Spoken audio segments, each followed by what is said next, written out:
तेरा वचन मेरे पाँवों के लिए दीपक है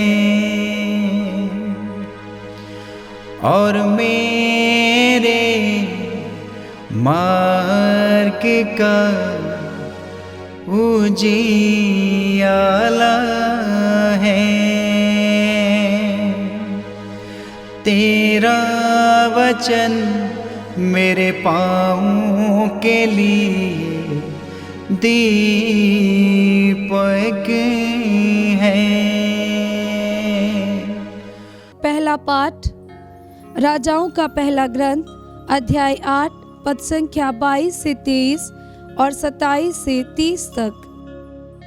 सुलेमान इस्राएल के समस्त समुदाय के सन्मुख ईश्वर की वेदी के सामने खड़ा हो गया और आकाश की ओर हाथ उठाकर बोला, प्रभु इस्राएल के ईश्वर, ना तो ऊपर स्वर्ग में और ना नीचे पृथ्वी पर तेरे सदृश कोई ईश्वर है।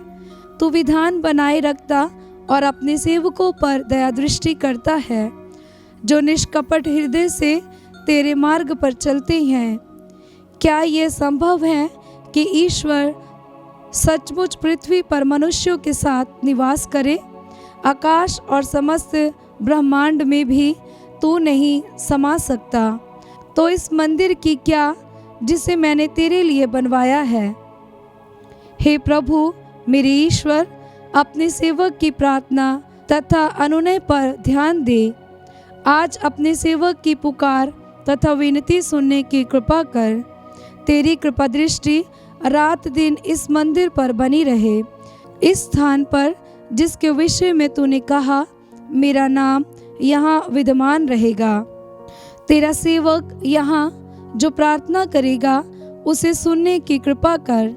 जब इस स्थान पर तेरा सेवक और इस्राएल की समस्त प्रजा प्रार्थना करेगी तो उनका निवेदन स्वीकार करने की कृपा कर। तू अपने स्वर्गीय निवास स्थान से उसकी प्रार्थना सुन और उन्हें क्षमा प्रदान कर। ये प्रभु की वाणी है। ईश्वर को धन्यवाद।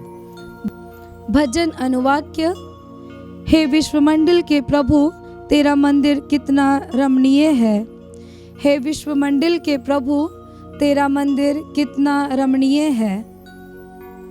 प्रभु का प्रांगण देखने के लिए मेरी आत्मा तरसती रहती है।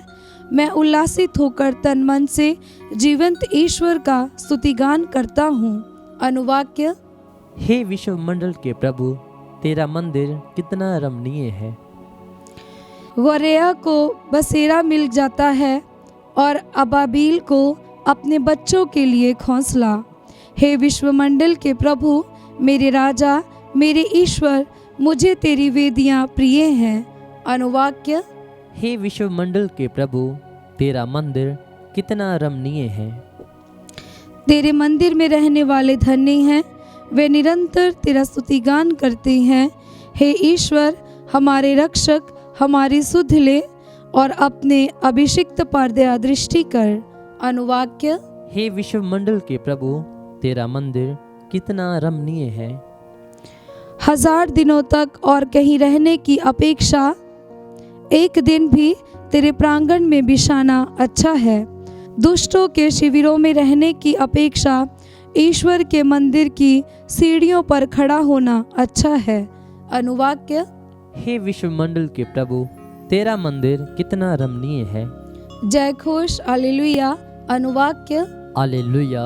हे ईश्वर, मेरे हृदय में अपने नियमों का प्रेम रोपने और मुझे अपनी आज्ञाएं सिखाने की कृपा कर। अनुवाक्य। हालेलुया। पवित्र सुसमाचार संत मार्कुस के अनुसार अध्याय 7 पद संख्या 1 से 13। फरीसी और यरूशलेम से आए हुए कई शास्त्री यीशु के पास इकट्ठे हो गए। वे ये देख रहे थे कि उनके शिष्य अशुद्ध यानी बिना धोए हाथों से रोटी खा रहे हैं। पुरखों की परंपरा के अनुसार फरीसी और सभी यहूदी बिना हाथ धोए भोजन नहीं करते। बाजार से लौटकर वे अपने ऊपर पानी छिड़के बिना भोजन नहीं करते और अन्य बहुत से परंपरागत रिवाजों का पालन करते थे, जैसे प्यालों, सुराहियों और कांसे के बर्तनों का शुद्धिकरण।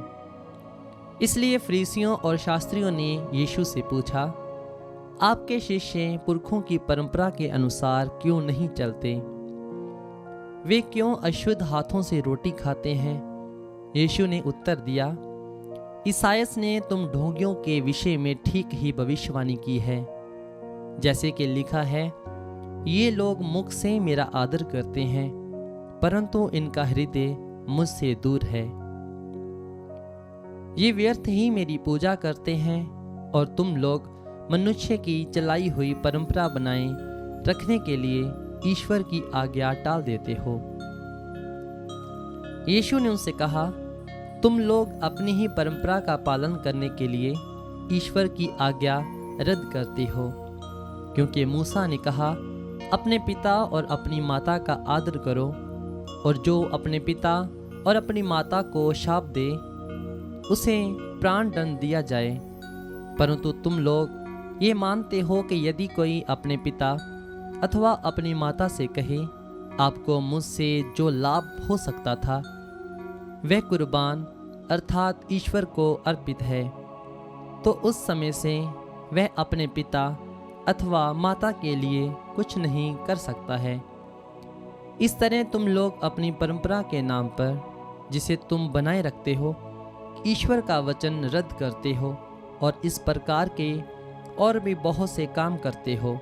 ये प्रभु का पवित्र सुसमाचार है। ख्रिस्त की जय।